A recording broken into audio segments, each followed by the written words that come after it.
పింఛన్లకు సంబంధించి 10 లక్షల మందికి కోసైపోతున్నారంటూ సాక్షి ఒక కథనాన్ని హైలైట్ చేసింది. ఏదైతే నిన్నటి బడ్జెట్ పాయింట్ని బేస్ చేసుకుని ఎన్నికల హామీ 50 ఏళ్లకే పింఛన్ పెరుమాళ్ళకేరక ప్రస్తుత పింఛన్ల వ్యయం ఏడాదికి 32,000 కోట్లు, బడ్జెట్లో కేటాయించింది మాత్రం 27,518 కోట్లే. కూటమి సర్కార్ 8 నెలల పాలనలో 1.9 లక్షల పింఛన్లు కట్ అయినాయి. తాజా కేటాయింపుల ప్రకారం చూస్తే 5,000 కోట్లకు సరిపడా కోతలు పెట్టాల్సిందేనంటున్నారు నిపుణులు. దాని ప్రకారం చూస్తే 10 లక్షల మందికి పింఛన్లు కోతకి గురి కాబోతున్నారు అన్నట్టు విషయాన్ని హైలైట్ చేసి ఫిబ్రవరి 1న ప్రభుత్వం పింఛన్లు విడుదల చేసిన లబ్ధిదారుల సంఖ్య 63.59 లక్షలు.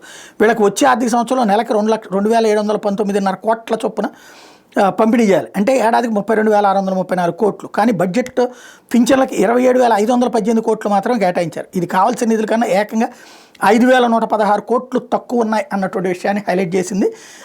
వీళ్ళేదో అనర్హులని ఏరివేత అంటున్నారు కదా, ఇంతమందికి అవుతుందా అనేది చూడాలి ఇప్పుడు.